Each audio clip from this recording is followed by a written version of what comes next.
Ladies and gentlemen, boys and girls, spirits of all ages, welcome to the BlunderSpeaker Show.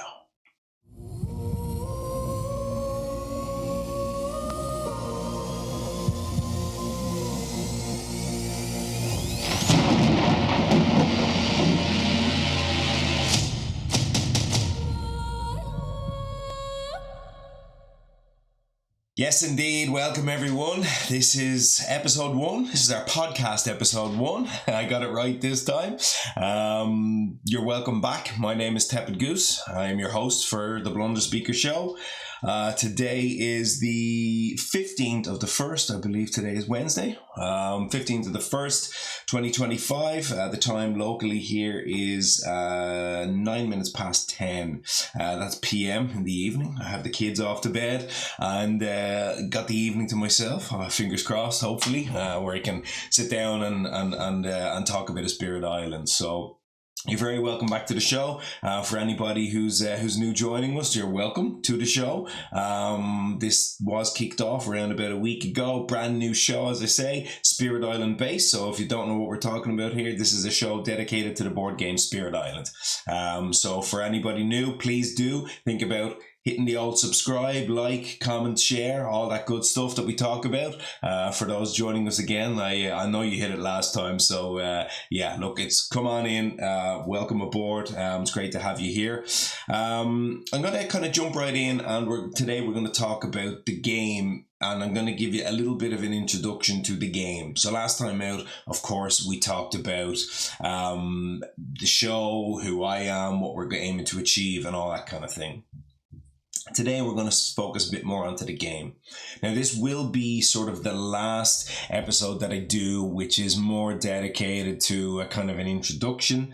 Again, I'm not going to go through, the detail today, so we're not going to speak too much around gameplay. We will a little bit at the end of the show. I've got a kind of a section dedicated to recap on the first playthrough episode. So hopefully you've all watched that as you've come to watch this. So the playthrough went live, of course, last Sunday, which is going to be our new launch day every week, by the way. So Sundays, keep it in mind, Sunday evenings. But yeah, so we've already launched the playthrough of the Earth and the Shadows game into Blitz and all that kind of stuff. So we'll talk about that towards the end of the show. And that, as I said last time, is going to be, generally speaking, the way this runs. So we'll have one playthrough episode. That was playthrough episode 1, and then we'll follow that up with a podcast episode 1. And that's what this is going to be. But as I say, today, still slightly doing an introduction. We're really rounding off the introduction today. This will be the last kind of episode that I really talk around sort of some basic themes and concepts. Again, conscious that there's maybe some newer players. Either they've just bought the game, maybe they're thinking about buying the game, and they're listening in. And, I want to give just that one last chance for people to really get sort of over the edge and pull the trigger, so to speak. For the rest of you, of course, you know the game well. You won't need an introduction, and you certainly won't need to be told how to play the game.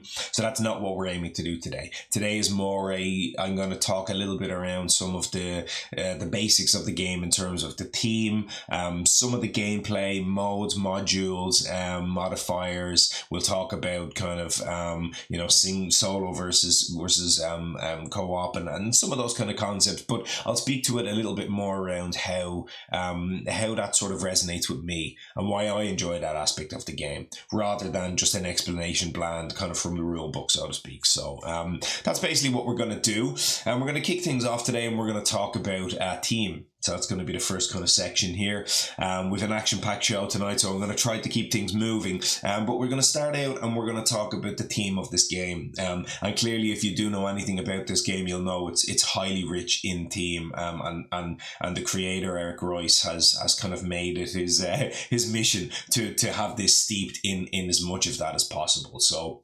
right off the bat, we've got the kind of colonization, colonialism as a core foundation on what this game is built on. He sort of created this game in response to the vast majority of games in the colonization space, where you would be the invaders and you would be going and taking over the island or taking over a land, so to speak. But what Eric did is he sort of turned that on his head, and he created a dynamic where, of course, you're defending the island from the invaders, and he did that, as I say, in a response to that, as a sort of, he had something to say around what he's done his research on, around all of the exploitation and all of the really bad things around colonialism, and he's brought that into this game, and the game has something to say, which is a huge deal for him. Of course, he spoke at length about that before, but I think it really translates into the game when you play it on the table. You get the feel of this is something where you care for the island in as such. Might be, sounding a little sort of dramatic and high horsey about that, but you feel like you're in a game where the team and the lore as well, the storytelling in the game is really built around that aspect of defense of the island, protecting the island and the natives and the the ecology. Did I get that word right? I'm a great one for that. The environment and everything that's in that. So I really think that comes across in the game. He's clearly put a huge amount of detail and care into this, and it really does tell, and it really does give it a feel, a certain feel and a certain vibe where you really do feel almost invested in that. So I really love that about the game, and the theme of that then, the lore, the storytelling and everything else really translates then, of course, in the key crux of the whole game, which are the spirits. And clearly here the spirits again have a huge amount to play in terms of the relationship with the natives, in terms of the relationship with the land, the elements, everything else in there. And you really do feel that, right from the very base game, the very first iteration of the game. If you've just bought the box, congratulations, you're open it up and you're going to find that right off the bat. It's all over the place. You've got BlunderSpeaker, the namesake of the show here, who's kind of the, leading the natives on the land and sort of the leader of the Dahan and bringing them to fight back against the invaders. But you've got things like, you've got an ocean in there, Ocean's Hungry Grasp, and it's about the tide moving in and out, and you really do feel that in the game. You've got Bringers of Dreams and Nightmares in the core box as well, and it gives you this idea of a kind of a fear spirit who's invading the invaders' minds, and he's sort of targeting them when they're asleep and bringing them nightmares and scaring the hell out of them. So you've got that all over the game. I won't go through it and talk about it at length now, but right the way up until some of the later expansions, you've got, for example, Fractured Days, who's all about manipulating time and all of the crazy things that happen when you move time forward and back. And again, the team comes across really strongly, and you feel that in all of those mechanics. So absolutely wonderful to play. And for a Euro game as this is, the vast majority of the time you will be playing with pieces, and you'll be unlocking tracks, and you'll be leveling up, and you'll be doing all of these usually fairly abstract things within the game, where you're kind of trying to create an engine and you're trying to level yourself up over time and score points and do various things like that. It'll be a kind of a standard Euro game if you're familiar with the term. But rarely, I would say, do you come across a game that's this heavily thematic, which is more the sort of American style you generally find, where the theme matters more there. But I think he's found an absolutely perfect balance between one to the other. And for me, it just nails it on the head, and it makes the game an absolute pleasure to play. And the last note I would say just there on the theme, the thematic board, again, it's a sort of a gameplay style. If you're familiar with that, you've kind of basically got two island sides. So one is your sort of regular side that's balanced for the game, and it's the sort of standard game mode, but you can actually flip those tiles over, and it gives you this kind of more nature, more realistic, natural vibe, where the landscape is kind of, you've got mountains clumped together, you've got rivers running together, the sand will run along the shore at the ocean and things like that. So that's another thing that was brought in, which is a small element, but it really again shows the care that was taken in bringing that team out. Let's take a quick drink. Okay, that's the theme. So the gameplay itself then. So how does this game play?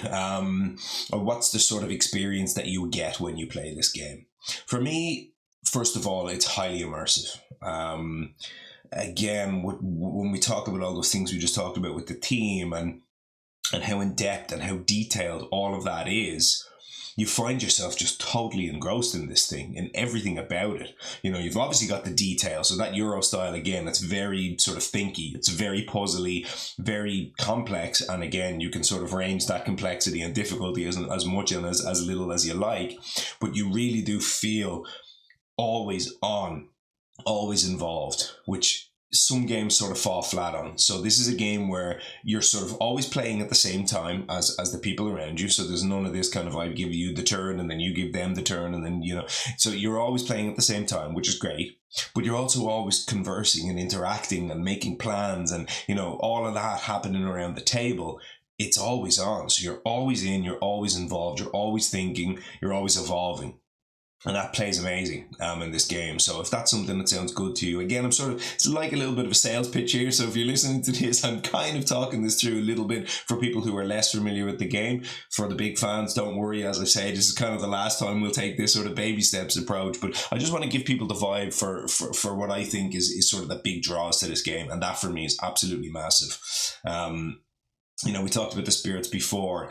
The gameplay mechanic as well that works so well in this game is this kind of asymmetric design. Not so much a mechanic, but a design principle, should we say, where each spirit is its own unique thing. Right, sometimes you're an ocean, sometimes you're a warrior leading the hand, other times you might be a giant a volcano that's erupting, you might be a river, and so on and so on. But for each of those then, each one is very carefully designed with its own unique abilities, its own mini game. You know, whether you're moving pieces around in such a way, maybe you're putting things on the map. The volcano, for example, you're putting a whole pile of your presence, you're loading yourself up in one particular place, ready to erupt as a volcano and then do huge amounts of damage all over the board. Whereas other people may be going, or the spirits may be going around, they might be less giant and massive. They might be a smaller tree or a shrub, for example, if you're some of the kind of plant-based spirits, but each one has its own sort of mechanic that links. Maybe you're creeping vines, or maybe you're a big tall tree, or you know, things like that. So you know, that gives a huge amount of flavor, and it gives a huge amount of texture to what you're doing, where of course you're doing a lot of the same mechanics game to game, but they vary a huge amount, and the way in which you engage with the game's mechanics vary a huge amount, and that for me gives, you know, a huge sort of level of choose your own adventure, if you will, about a game. You know, you really get to sort of pick your own path through what you're doing from beginning to end. Of course, you've got the invaders, and they're doing their thing, and they, you know, they start small and they build up and they build up and they get bigger and bigger and more powerful, and you engage with them in whichever way you decide. So you've got all of the concepts, like, you know, pretty standard stuff, like maybe you're attacking them and you're dealing damage to them. Maybe you're defending, you know, which again will be in a lot of games, this concept of attack and defend.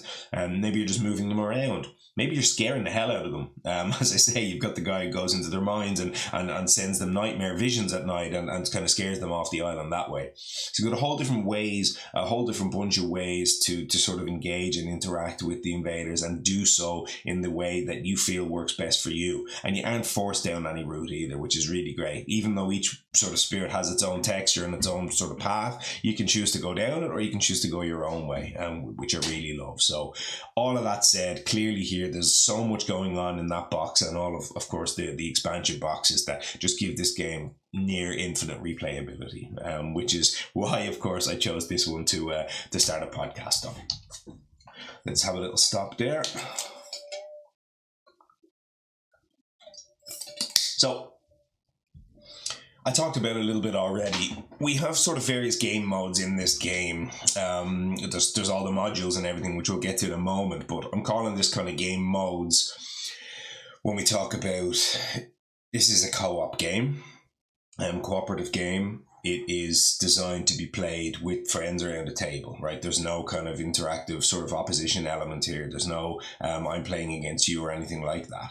So this is a cooperative game designed for one or more people to sit around the table and work together as a team to get the invaders off the island. So I love that. Personally, I talked about it a little bit in the last show about how cooperative is something very engaging and energizing almost to me. I love getting around a table. Let's figure it out. Let's talk. Let's work on the combos. Let's kind of, I do this, you do this, and you sort of interact and bounce off each other. And I really think that gives you great energy when you're playing a game. Whereas a lot of again, if I think about a standard Euro game, something like Brass Birmingham is a good example. A really good game that I've been playing quite a bit recently. A friend of mine bought it. But you're doing all the thinking in your head. You're sitting there and you're thinking, you're going through it, and there's a lot of that kind of introspective, puzzling it out, doing the maths almost, which you can get a bit withdrawn. You can get a bit away from the game. Of course, it can get competitive, but even still, for me, there's a big difference between I'm sitting and I'm thinking and I'm doing my puzzle versus we're sitting and we're thinking and we're doing our puzzle. And that for me is huge and something really fantastic about this game. But co-op isn't the only way to play this. And I did mention last time that I had sort of inadvertently stumbled upon the best solo game ever made. Again, it's a big statement, but for me it's true, and clearly there's a lot of kind of awards and even if you look at the board game geek top, I think Spirit Isle is 11th or something overall. I think it got to 9th. I think it was the highest to reach 1 point. So this is a massively successful and well appreciated game, but largely because of its solo element as well as the cooperative element, and the way the game is designed. Again, we won't really get into it now, but there's the idea that you can take either one, which you call true solo. You take one single spirit, you sit down and you play on one single island board. Each island board generally represents a space in which you have to engage with. If I take one spirit, I take one island board, but it scales perfectly. So if I take 2 spirits, I just add a second island board and you go ahead and you play there. 3 spirits, 3 island boards, and so on. Because that's the exact same way that the co-op game is played. So in a cooperative game, if there's 4 of us around the table, I go here on my board, you go on your board, and then we sort of spread out and we go around the island all over the place. But for one spirit, it works the exact same way. So that kind of idea of I can take it from true solo, which really gives me the focus on the single spirit, and it really lets me lean into what they're very good at, or maybe not so much what they're lacking in, and you can kind of explore the single spirit mode and really dig into that. But then I can also, if I'm sitting here, as you've seen in my first playthrough, and you'll see plenty in the future, I can take multiple spirits. Probably mostly 2 for this show, but again, I might maybe throw in a 3-hander here and there, as a kind of an extra long episode. But you can sit and you can play with 2, 3, 4, up to 6. Actually 6-handed, and I've done it here a couple times on my desk. It's not that big, but it does actually fit if you get everything else off the desk, and you can actually sit down on your own, and I love to do this, and puzzle out 6 different spirits. Now it takes forever and I need a week off work or something to really give the hours in the day to pick that up, maybe one day every day for a week or 2. But you can really sit down and you can really get the interaction between one spirit and the other, and I do this and you do that, and the combos work amazingly well. So absolutely love that. I love all modes of this game. It's a wonderful co-op game, and it's a wonderful solo game as well. So really hats off to the team in the way that they've designed that. Take a breath.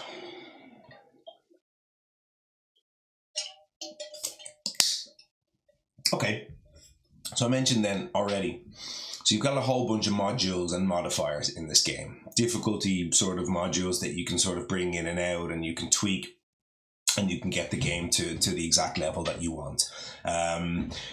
We saw last time out, for example, in the playthrough 1, that I took a couple of those modules. So I took the Blitz, scenario, for example, and I paired it with an adversary, and I sort of mixed that in with an extra island board and all these things. So, you can do that. And that's the beauty of this game, is that, again, it's been tested and balanced so well that I can take a basic module if I want, especially starting out. I've got the game, just brought it home, rip it open, throw it on the table, and you take your level 0.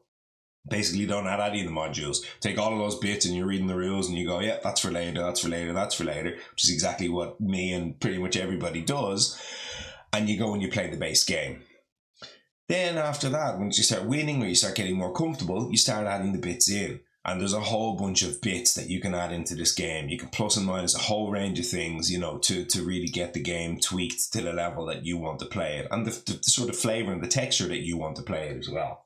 So, for example, the power progression cards, they're kind of nearly a one and done. You sort of do them, that's a learning module. It just so happens I brought it out last time, as I said, for the kind of particular game that was in it. But generally speaking, they sort of get thrown to the side. But you've got, your blight cards, your events, you've got thematic board, which are the kind of front and back, the nature versus the kind of the unnatural one. You've got, you can add extra tiles in. You can do a kind of archipelago kind of thing where you've got multiple islands sort of isolated, and you have to find your way over, and there's all sorts of different things that you can do within that kind of core game, and those sort of core components that you can sort of add and subtract. After that, you've kind of got two main ways, and again, we'll talk about these at length throughout the show. Probably a little less on the scenarios, which Blitz was in our first playthrough. So Blitz is a scenario, and there's a whole bunch of them. I think there's about probably 12 or 15 of them in the box. I've only probably played half, I would say. And they're not my preferred style of play, but there's some cool stuff going on in there. So they give you generally a kind of almost a little mini story or a mission, something like that. And they give you again a different flavor to the game in terms of maybe I have to perform some kind of ritual, and you've got this ritualistic thing going on with certain spirits, and that kind of gives a cool flavor to that.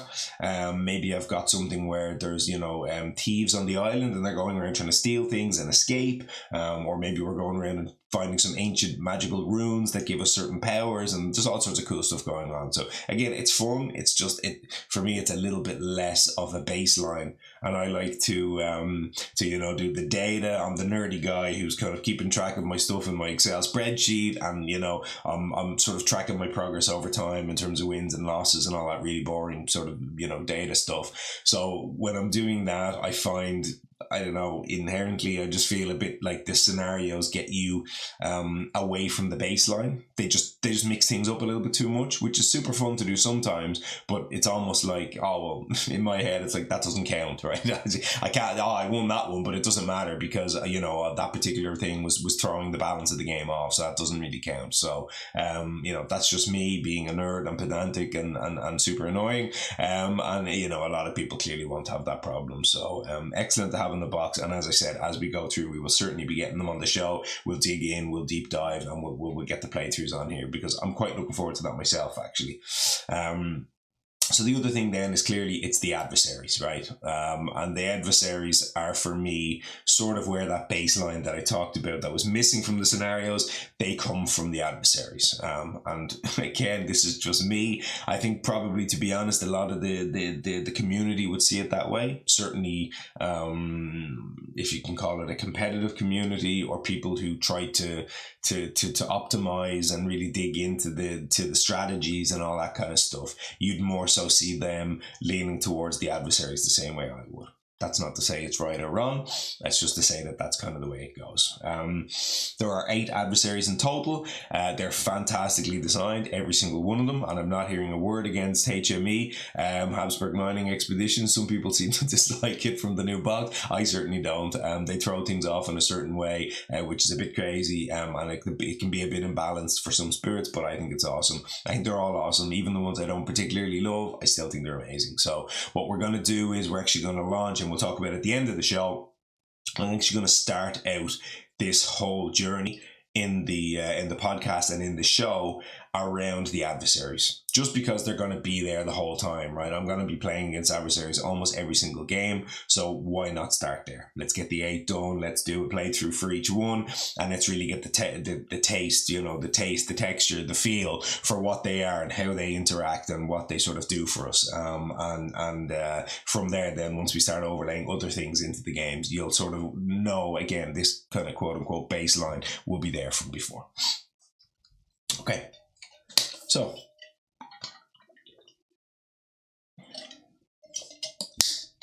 24 minutes in, we're going pretty well, actually. Considering the last playthrough went for 3 hours trying to get things onto the table, this is the corresponding episode, and we won't go, I think, overly long for today. I did say before, I think I was going to aim for about 30 to 60 minute episodes, give or take. When I looked at the sort of agenda for this episode, I thought it might go onto the 60 side of things, but let's see. We're going pretty well at 24 minutes here. Still some stuff to go through here. And I think what we're going to do right now is we're going to sort of break down the game a little bit that I had as part of the playthrough one. I'm going to stop before I do here, and I'm just going to reflect a little bit on sort of this idea that I mentioned last time of let's get the show and let's center it around YouTube, and let's get everything here as video content and keep it in one place. Clearly and quickly, I started to get the feedback from people, especially fine Redditors out there, were quite quick to address that, you know, not everybody is going to have the time and the space and the wherewithal to be able to sit down and stare at their screen for 1 hour, 2 hours, 3 hours, and be able to constantly watch this on YouTube and dedicate themselves to that. And clearly here podcasts exist for a reason. They exploded in popularity for a reason, and that's because a lot of people like to do and listen to podcasts as part of their routine, right? They just kind of stick it on, put it in their ears, go ahead and do the gardening, do whatever. So originally I really wanted to, or at least it was my intention to, it's probably a bit much to say I really wanted to, but my intent was to keep this on here so that we would have one place for the community to gather, and that I didn't want to have to be going and sort of reaching out on all the various communities and trying to, you know, make the same post everywhere and request feedback and all those things from all of those places. One, because gathering it from all those places, it's not really logistically great, but two, I sort of want it in one place because I didn't want to have the Facebook community and the Discord and the BGG and the Reddit and wherever else everybody may be in the world. It felt right to me to bring the followers of the show into one place and not have that separation. Now that's my intent, and I'm hoping to still keep it that way, but I've had I've had quite a few people say, look, you're just going to lose listeners if you don't get this on the podcast feeds and give people an audio podcast, because clearly if it's a video, it's not a podcast. And somebody on there was coming out with the quote, you know, you can't call this a podcast if it's got video, which is completely fair. So anyway, what I've done is I've had a little think about this, and I am going to post these episodes as a podcast feed. Now, I don't know how to do it yet. I haven't had a chance. I'm going to try get it for this week's episode, but it may not work that way. It may well be the following one that goes up, and sort of I have to get them all up, you know, in the episode 2 cycle, as it were. But that's my plan, and hopefully if there's someone out there who's listening to this right now and kind of forced into the YouTube thing and they'd rather go the other route, you know, hopefully this is good news for you, and hopefully it's good news for lots more listeners to get in here. And it does mean then, I guess, that if people want to be listening in to the podcast episodes, like this one would be, talking head style as it is, you know, it should work in the audio medium. So obviously here, you know, as you're watching me, I'll probably have some floaty stuff around the screen, and, you know, we'll put some kind of, you know, thing over maybe here, and you know, you'll have something, you know, appearing up here, and that's fine, and that will happen. But I don't want to do too much of the let's go in and let's look at something that you have to be able to see, because that doesn't translate well to podcast. So we'll have a separation. We'll have the playthrough episodes. Clearly they're going to sit on the table, and I've got some of the new kind of equipment in here. I've got my light shining up here. I've got my my mic is mounted on a boom arm up here, and it's starting to come together. Still not perfect, still one or two things I need to do, and I have ordered a new webcam.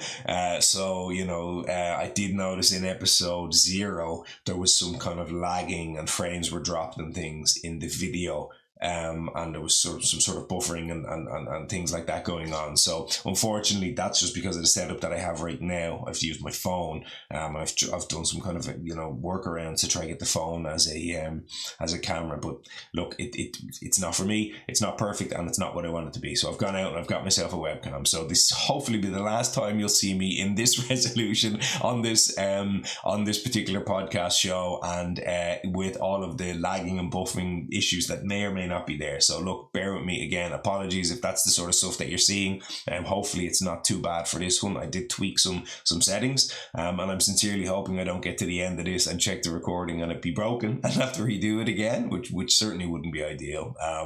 But look, it is what it is. We're trying to work through it.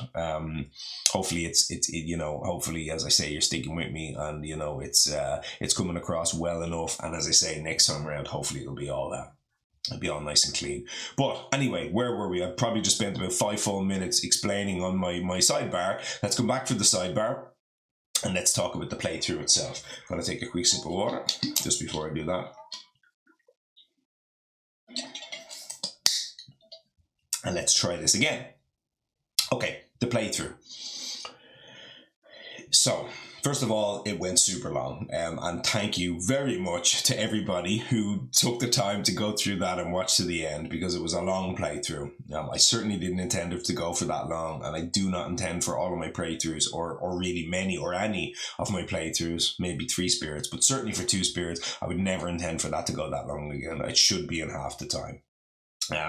As I said on the day, I was doing a lot of explaining around the kind of table and what was the setup and how I sort of go about my sort of operations and things like that. So really, that's kind of done now. I'll probably maybe here and there, and maybe for one more show, if there were some things that I missed maybe in last time, I might talk about through some of those a little bit more. But generally speaking, that's kind of going to be the end of that. So again, time-wise, thank you for sticking with me on that one. And getting my YouTube YouTube watch hours up. So fantastic on that one. If you haven't watched it now and you're listening to this, do please go and click it. I'll just float that thing up here somewhere. Maybe up here. I'm not sure which side it goes on.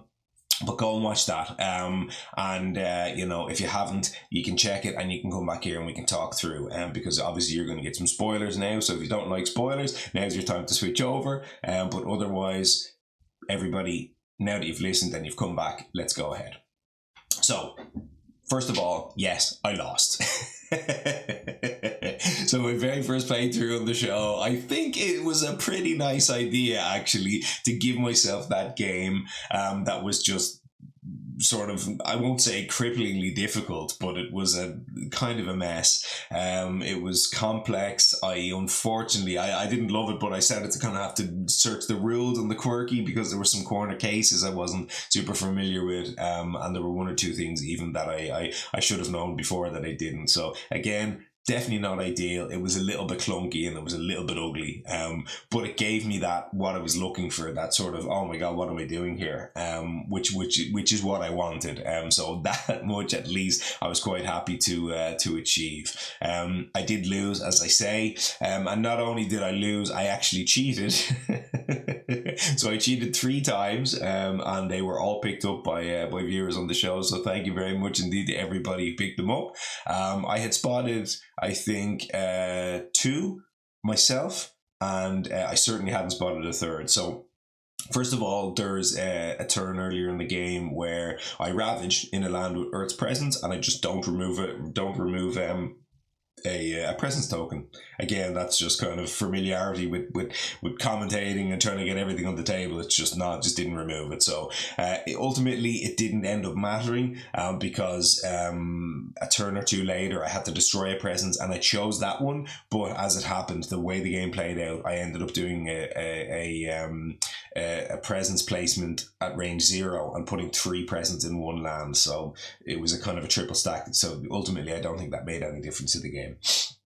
Second thing that I did is I tried to grow at range 3 with Earth, with his growth 1. That should only be growth range 2, but I took a range 3. So I went too far across the island and I wasn't even thinking. I almost went even one further and then I changed my mind and came back 1. So they were both clearly illegal places. Again, this didn't actually, I'm pretty sure this didn't matter in the game. I could have come one space closer and gone in, I think it was a jungle instead of a mountain or something like that, or instead of a sands, I think. And I still could have done all of the range powers that I did over the following turn. So actually, I don't think that changed the playthrough. The following turn, I did a range placement 1, and again, I could have done that as well from the same land. So that also didn't matter. But clearly here, the third one very much mattered. This was a massive cheat, and I ended up losing the game before I actually lost the game on the table.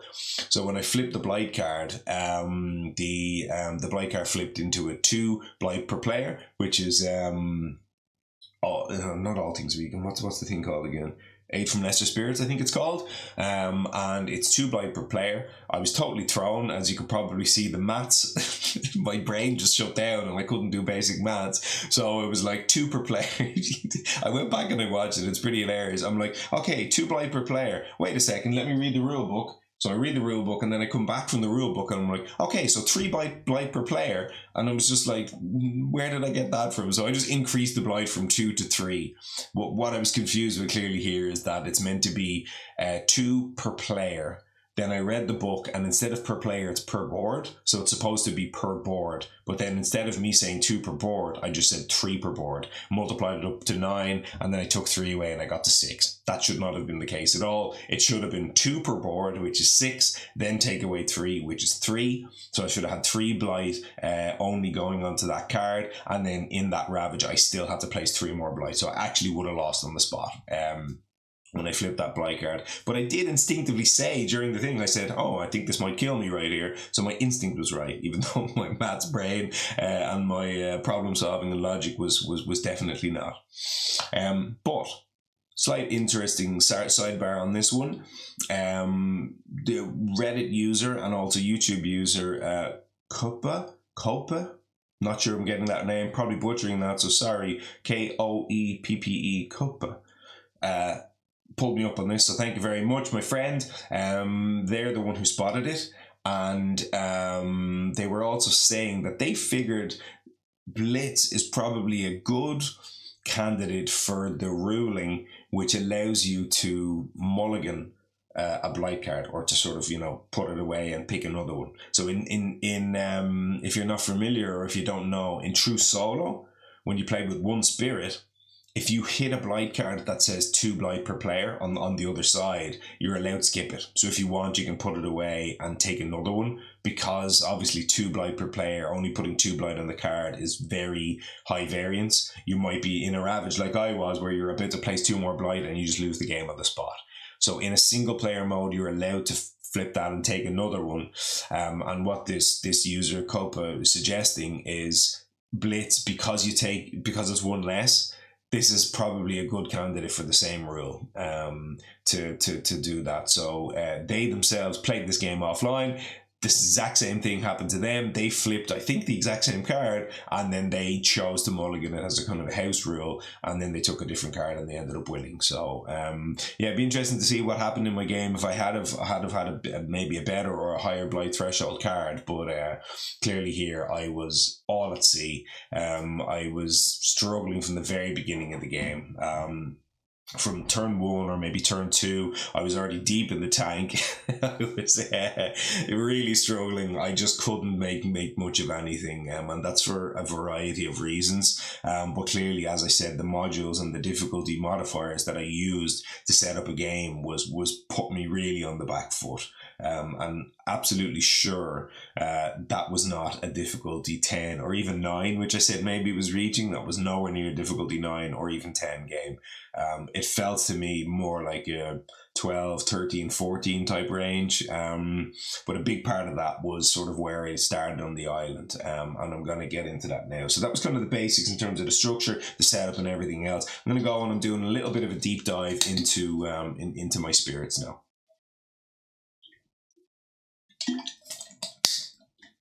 So the spirits themselves, and again, I did say, and I'll maintain this, I don't want to make this all about you have to see the game, you have to know the game, you have to have watched the game to enjoy this content, because if I make that too tightly coupled, clearly here podcast listeners also will be struggling to kind of keep up, and not struggling to keep up, but disinterested maybe if they haven't seen the game. So I want to try and make every episode that I have of a breakdown like this enough general and generic that it can be interesting for somebody who hasn't watched the playthrough.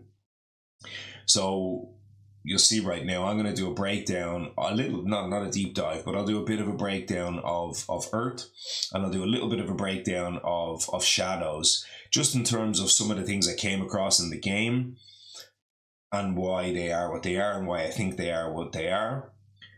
But also, this can be for a listener, oh yeah, you know, I know that, I've had that experience, yep, I get it, I know that track, I know that card, or whatever. So that's the kind of way I'm going to structure it. Today, as I say, there was a huge amount of there was some amount of, introduction to Spirit Island, and kind of, what the sort of game modes are and all that kind of stuff. So that kind of gave us a run into this. But in future, when we're doing this breakdown, you'll have a bit of a breakdown of maybe part of the episode will be, here's this adversary that we're looking at for the part up front, and then you'll have a breakdown of some of the spirits that were included in the game as well. So you'll kind of have that dual part. It won't just be all on one adversary, or all on an introduction to the game, or whatever, or all on a scenario. You get a little bit of a flavour of both. So that's kind of, I think, the way I'm going to structure that, which is quite different to the Kindred Spirit podcast. When they did it, clearly they were doing deep dives into the maybe the adversary or whatever themselves, with maybe small amounts of the other stuff layered on top. So anyway, that's my sidebar, number 3 or 4 of the episode. Back to the playthrough, and back to the spirits themselves. So clearly here, as I say, we had Earth, and we had Shadows as part of the thing, and they both struggled with several things right off the bat. There was a lot of overlap in terms of where my struggles came from both. I mentioned it in the episode, in the playthrough, I think probably near enough to start, and probably reiterated a couple of times. Action economy was a big problem in that game, and I'm going to talk a small bit about action economy in the next section today, so I'll skip over that right now. But suffice to say, for this exact moment, I did not have enough actions to work with on the board. I was getting absolutely swamped from everywhere, and I just didn't have enough actions available to deal with what was happening. A huge part of the problem also, and Copa was mentioning, the other user was mentioning before, that they swapped up the starting island tiles. So clearly here, for me, when you were watching that, if you ever wondered, did I actually randomize the whole thing, you would have known by the placement on the boards, on board A and board B, I was on the edges, I was on the perimeters of the island. I wasn't close enough to the inside, into the inland, and I wasn't close enough to the other board, that I just got stuck.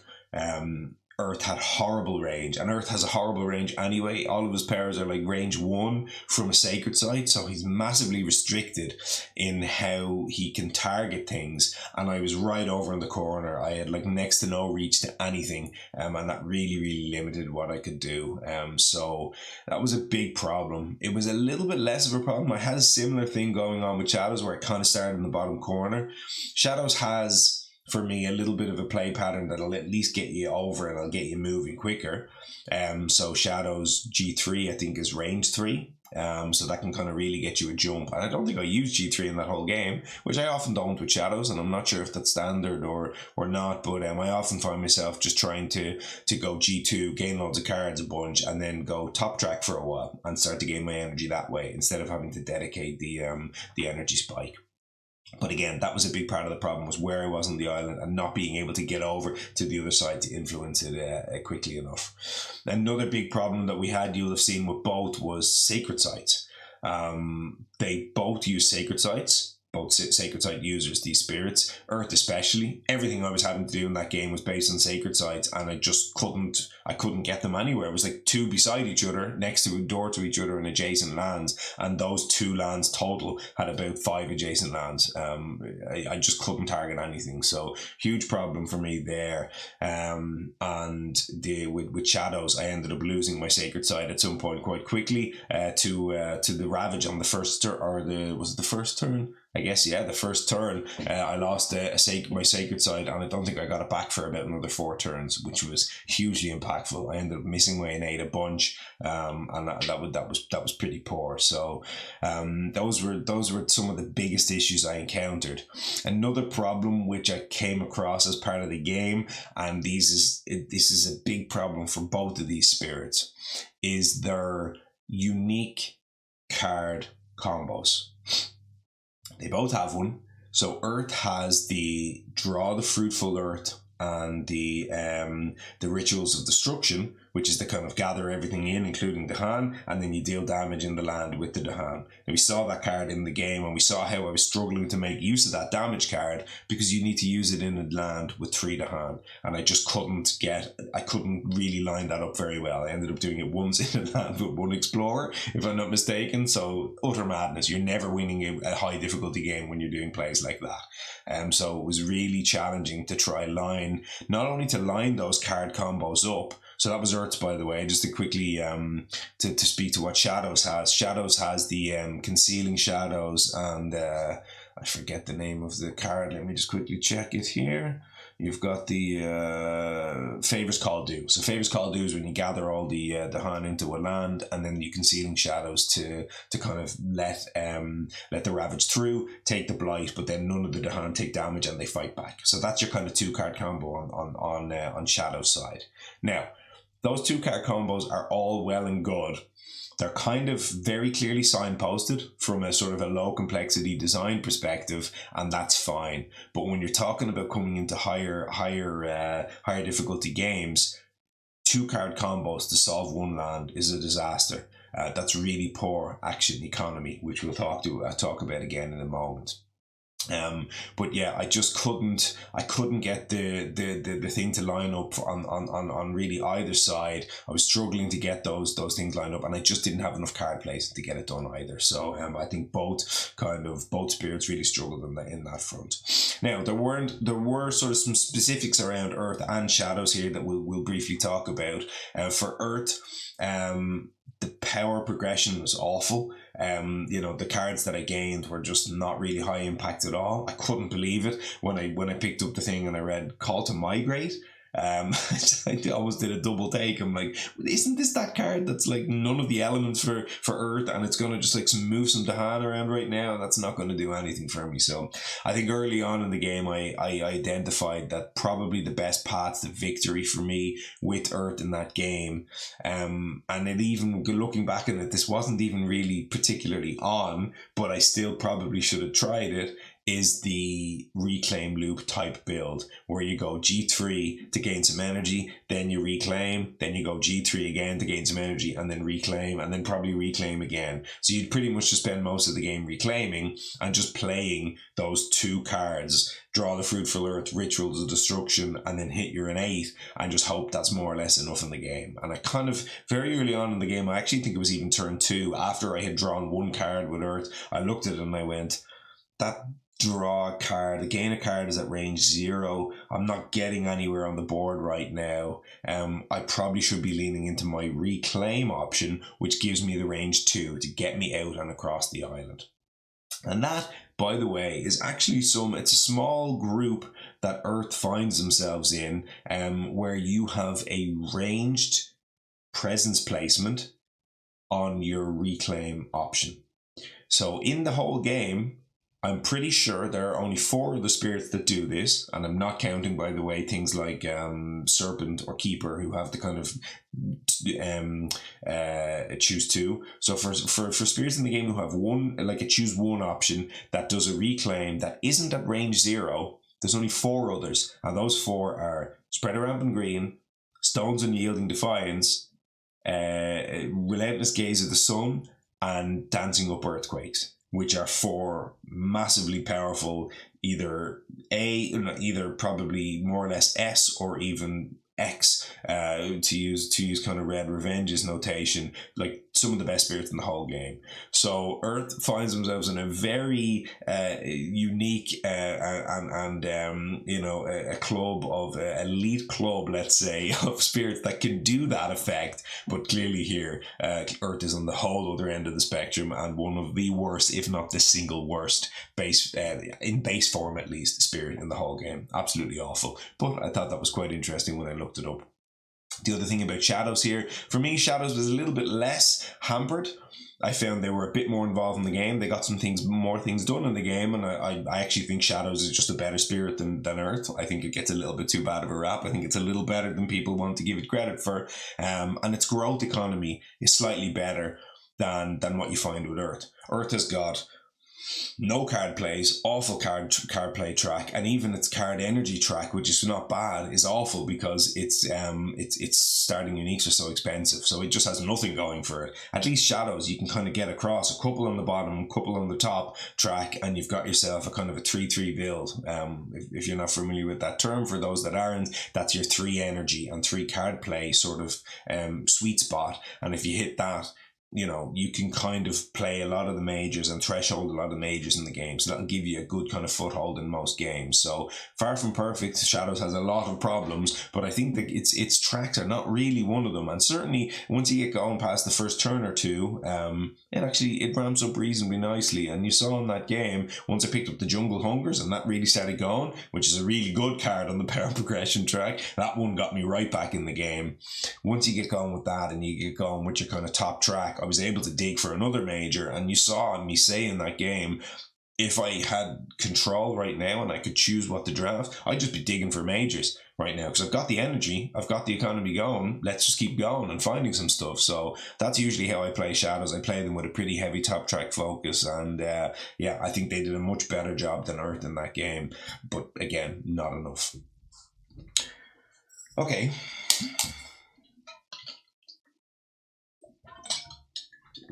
So there were a couple of advanced concepts I mentioned in that playthrough, and I'm certainly not going to dig into these right now, but I just wanted to sort of pick them out one by one and spend maybe a minute or so on each. So what we mentioned in there was action economy.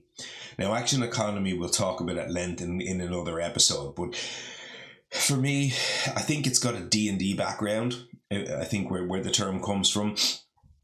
But for me, you can kind of boil it down to what are the actions that you have and how useful can they be? That's a very simplistic one sentence version of how many actions do I have and what can I do with them? That's more or less the basics of action economy.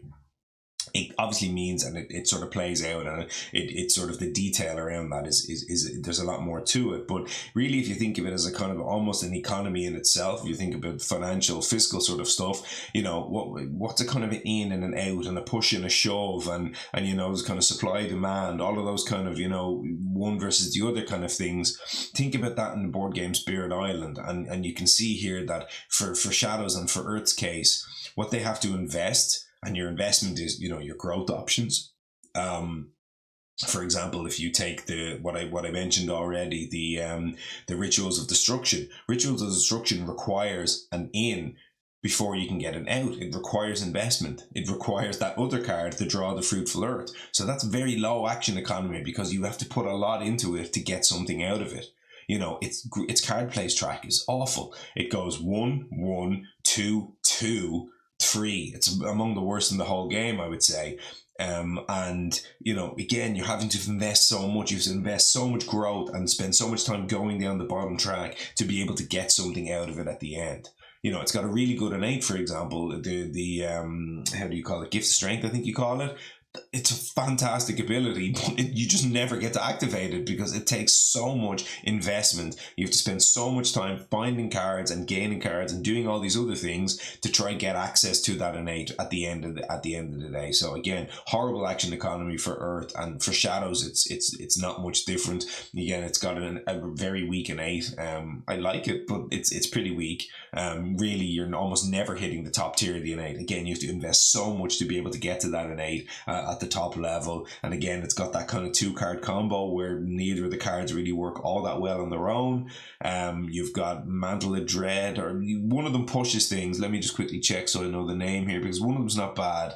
The Mantle of Dread one isn't bad. That pushes 2 things from a land. That's okay. I hate Crops Wither Invade. I think that card is horrible. Range 0, you get to downgrade a building into something else and it still just ravages and kills you. So I think that card's awful. And the other thing about Shadows clearly here is it doesn't have a special rule. So you can see in the game in which I talked about it, I never had the energy for it. So again, action economy for both of these is really, really bad. So that's that. Pocketing then, I mentioned once or twice. I mentioned it right at the start of the game. I'll just quickly pick that up here. Pocketing is a very basic concept where you more or less create pockets on the island where there are no adjacent buildings, so that if a land comes up and a terrain would explore in there, it doesn't explore because there's no source of invaders. That's a very specific rule set kind of for people who are a little bit newer to the game. You need to kind of understand how that works, but that kind of pocketing concept is an advanced gameplay concept, if you will. You'll see a lot of more advanced players talk about that, and they'll very aggressively target pocketing in the early game to try keep a section of the inland free of invaders, and it can be very successful. It's very board dependent. It's very spirit dependent, generally speaking, and it's actually, to be honest, it's not something I do all that much. But we'll come across it again, I'm sure, as we go along, and we'll pick it up as a kind of a more detailed deep dive later. Drafting then can be anywhere from a basic to an advanced concept.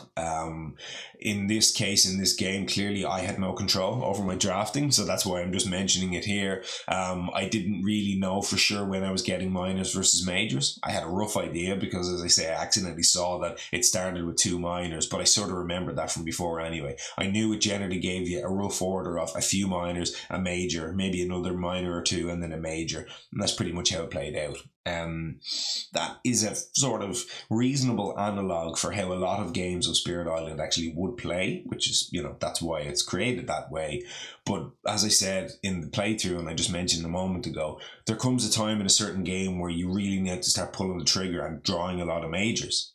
Or maybe there comes a time in a game where you decide, I'm just going bottom track and I'm going all minors. And you want to have control over what you get and when you get it. And in that game, clearly I had absolutely no control over what I was getting. I couldn't craft a hand properly, and I couldn't obviously give myself options in that game. There were no options, and that's where sort of drafting becomes so powerful. So again, we'll talk about drafting so much because it'll come up in every game in the future, and we'll really dig into how to draft, which sort of spirits like which types of drafting, majors and minors, and sort of what are the right times and what are the right signals and everything in the game. So that's something I think I'll just leave there. One other thing, well, 2 other things. One that I mentioned was the term underplay. So it came up once in the game where there was a particular turn with Earth where I only played that single rubbish card, Call to Migrate, that I found. And you could see on that turn, I was sort of humming and hawing, and I was looking and saying, oh, maybe I can't reach there, and this isn't particularly good, and don't know. And there was no real configuration of cards which gave me any particular advantage on that turn. Now, I was going down the bottom track anyway, and I was trying to unlock some more card plays on the later turns. So I figured, in that moment, I'll just play 1 card, I'll save the energy, so I can just always spend this energy next turn anyway, and I'll underplay right now. And underplaying comes up a lot when you're thinking about your reclaim cycle. That's usually where you'll see this come up, where you're thinking about, I don't want to reclaim next turn, or maybe the turn after. I'm planning out my reclaim, and I'm planning when I'm gonna draw those cards back. So I'll maybe underplay now. I won't play as many cards as I'm allowed to. So that's, by the way, sorry, I should define. Underplay means play less cards than your allowance dictates. So in that case, I think I had 2 card plays available to me with Earth, and I only chose to play 1. So, maybe if 2 or 3 card plays, maybe you choose 1, maybe you choose 3. This comes up quite a bit with the standard opening of Lightning Swift Strike, for example. So again, we'll come across that plenty as we go into the future, and sort of when and why you might underplay. But that was just one example where in that particular moment I decided I'll just play 1 card here. I lined up my turn next turn where I can maybe use the elements better, maybe I can line my cards up to do something better, or maybe better position on the board to take advantage of that.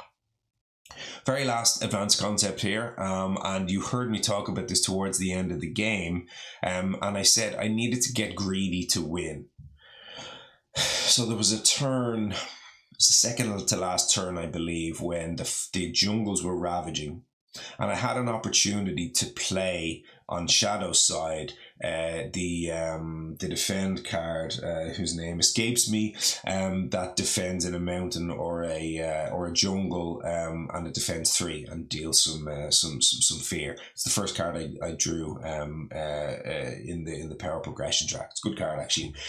So that card, I could have played that into the 2 jungles that I had because I had the repeat from Earth, and I would have been safe.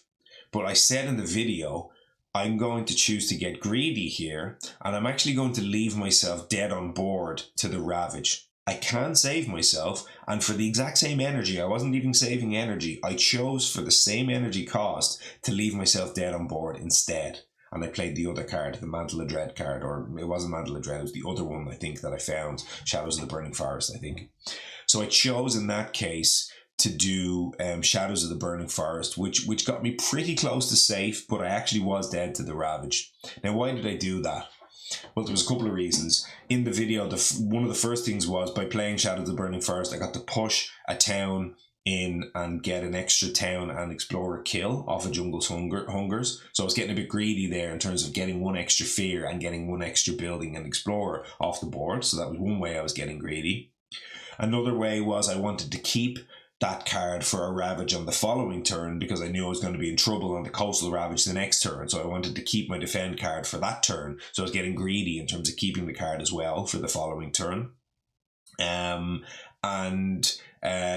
other one was using defend in the land. It just wasn't getting me, it wasn't progressing me, it wasn't killing buildings, it wasn't getting me any closer to the finish line, it wasn't advancing my win condition in the game basically, whereas the other one advanced it a little more. So in that spot, I chose to do that for those reasons that I just described, but also it's an interesting one to point, and this is another one we'll dig into plenty in the future, is how do you play around things in this game? So for me in that spot, I chose to get greedy because I was so far behind in the game that I need to start playing as though certain things are coming up. So you saw me play around the Dahan defend and the Dahan damage a bunch. That comes up in most games of Spirit Island, and clearly it came up there where I had to play in such a way that I need to leave that land alone and just trust that either the event or the fear cards would stop that Ravage. And you have to start being aware in a game, where are the spots that you start to play around certain things. And I'm just going to leave this kind of basic concept right now, and then we'll move on. I'll pick it up again later. But you've generally got a scale for me here, and it goes, if you're very ahead in a game, you should be choosing to play around the cards that hurt you. And if you're very behind in a game on the other end of the scale, you need to start playing around the cards that help you. That's a very basic thing. That's a very basic statement right now. And usually you'll kind of fall somewhere in the middle. But if you're way ahead, you should not be playing around cards that help you. Well, you were back on this end, I think, when I said that. So you shouldn't be playing around cards that help you because you don't need help. And if you're at the other end of the spectrum, if you're playing, or if you're way behind, there's no point in playing around cards that hurt you because you're already losing and you can't keep up. You need to start playing around the cards that help you. So very basic concept I just wanted to mention, but that kind of came up towards the end of the game. I didn't dig into it there, but it is something, as I say, we'll look at very much into the future. So we're over an hour running now. We are going to wrap this up very, very soon here, folks. One more quick drink before we close out. So next up, as I said, it's the adversary series. So we're going to run 8 episodes, probably sequential. I might do all 8 in a row. Maybe something comes up in the middle, or maybe I'll get some ideas in the meantime. But probably going to run 8 adversaries now. The adversary series. How am I going to do this? So I am going to run this in the order from the easiest to the hardest. In my opinion, of course, they are ranked by difficulty rating by the creators of the game. But there's obviously some are ranked at the same score, let's say, or the same difficulty. So for me, this will be what I rank the adversaries in order of easiest to hardest. And I will be doing, as I say, a playthrough every week on them. So it'll be kind of like start at the easiest and build up and end with the end. Now, I'm not going to tell you what I think are the easiest to the hardest. I've probably written it online somewhere. I've probably written it a bunch online. So if you really want to go and search for it, you can probably find it. But for me, there'll be an element of fun. There'll be an element of surprise here. And, you'll be able to kind of, I can keep you on your toes a little bit in terms of who's coming up next. What probably won't surprise anybody is where we're starting for the next episode. It is indeed, of course, the actual easiest adversary in the game by ranking. It's 2 points of difficulty, quote unquote, at least 2 points difficulty than all of the rest. And we are, of course, starting with Sweden. I don't particularly think they're 2 points less than all the other adversaries. I would say that's a bit up for debate, but we are starting with Sweden, and that's going to be up in the next episode. But here's what we're going to do. Now you get to decide, who do I play into the Sweden matchup? So starting off, obviously last week I sort of wanted to kick things off and I came up with my own matchup, but that's not going to be the case anymore. So the new mode, the new model, should I say, for this show is going to be every week I'm going to ask you to vote on who you think I should play. I'm going to come up with a couple of options and I'll give them to you, and I'm going to run a poll every week, which I will be doing after this episode launches. They're going to go live together. And you get to decide of 3 options which one I take into the Sweden matchup. And what I'm going to do every week to keep this a little bit interesting, I was figuring that I'd give three options that sort of are that have meaning, not just three random pairings of spirits, right? So what I'm going to try to do every week is I'm going to try to do a sort of an easy matchup. I'm going to try to do a hard matchup, and then I'm going to try to do a wild card matchup. So easy, clearly it's easy. Hard, clearly it's hard. And wildcard is, I don't really know, but this is interesting somehow. So every time I'll try to come up with something that's maybe a bit interesting. It's up to you. It's up to the viewers. It's up to you, to get involved and to vote on the poll. Maybe people want to pick an easy one because the playthrough was 3 hours of Earth and Shadows last week. And for God's sake, I don't want any more of that rubbish. Or maybe people go, actually, you know what? He's had a couple easy ones in a row. Let's hit him with a hard one, and maybe we'll get a couple extra hours in the video because that's what we're looking for. So totally up to you. Who goes, you decide. That's my terrible Big Brother thing. I've absolutely no idea why they did that, but there we go. It's it's one take. So you get my horrible Big Brother accent. But look, here's what we have. Option 1. This is the easy option. First up, we're gonna have grinning trickster. Stirs up trouble, forgot his name there for a second, and you're going to get wandering voice, Keen's delirium, I believe. Nobody really ever says that full name, but that's it. So that's the first team. That's the easy option. That's the Strife team. I figure that should be a pretty good matchup. Interesting as well. A lot of interplay between the two spirits. Now the hard option. So Strife, clearly very good against Sweden. Defend, not so good against Sweden. It's well known that the defend doesn't work so well against them. So your hard option in this matchup is going to be Eyes Watch from the Trees and Many Minds move as one. That's the defend team. Good spirits, maybe not so hot into Sweden. That's your option for the hard option. Option 3, your wild card option, is going to be Stone's Unyielding Defiance, which I haven't played in a long time, and I'm not the biggest lover of the spirit. It's many games since I played them. For me, I think Stone has a pretty tricky matchup into Sweden, and I think it's probably harder than a lot of people would want to believe. Maybe I'll find out. Stone's Unyielding Defiance. What are they going to do by keeping as many blight off the blight card as possible? What's that blight going to be used for? It's pairing Vengeance as a Burning Plague. blight everywhere, all sorts of cascading and crazy stuff happening, and I have no idea whether that will be good or bad or anywhere in the middle. It sounds pretty fun though, so I don't know. But look, that's up to you guys. That's your poll. You've got three options, as I say. It's going live Sunday, 7:30 p.m. I'm pretty sure local time is what I did last week, so that's going to be the new time. That's going to be Irish time. Keep your eyes open. That's going to be that. Really looking forward to finding out what we have in store and getting that game to the table. And all three sound pretty interesting to me, so I'm more than happy with any. But look, that's it. What are we now? We are now 17 minutes past 11. That's given us an hour and 7 or an hour and 8 minutes run time. So if you stuck around with me this far, really appreciate it. Thanks so much for checking in and listening to my horrible Big Brother accent and all the other nonsense that goes on while I'm here. But look, get involved in the comments. As I say, that's what this is about. Get on the poll, get in the comments, let me know. Right, Sweden is who we're talking about here, and I'm going to be getting in, I'm going to be grabbing out the comments and talking about them in the next episode as well. So please do jump in here, let me know, what do you think of Sweden? Do you like playing against them? Are they the kind of easy game that you get to the board? Or do you like some of the spirits in the game who just have a tough time? And believe me, there absolutely are tough times to be had, because they hit hard and they hit fast. So, what do you think of them? Do you have any memorable games with them out there? Have you ever tried combining them into adversary combos? Because they're horrible in adversary combos. Or basically, what spirits do you like? What do you not like? Have you tried maybe any of the combos that I just mentioned on the options for the poll? So please do, as I say, get involved, get in the chat, hit your like button, hit your subscribe button, all that good stuff. Really appreciate you being here. Look forward to seeing you back next time. But until then, may your manifestations be always powerful and glorious.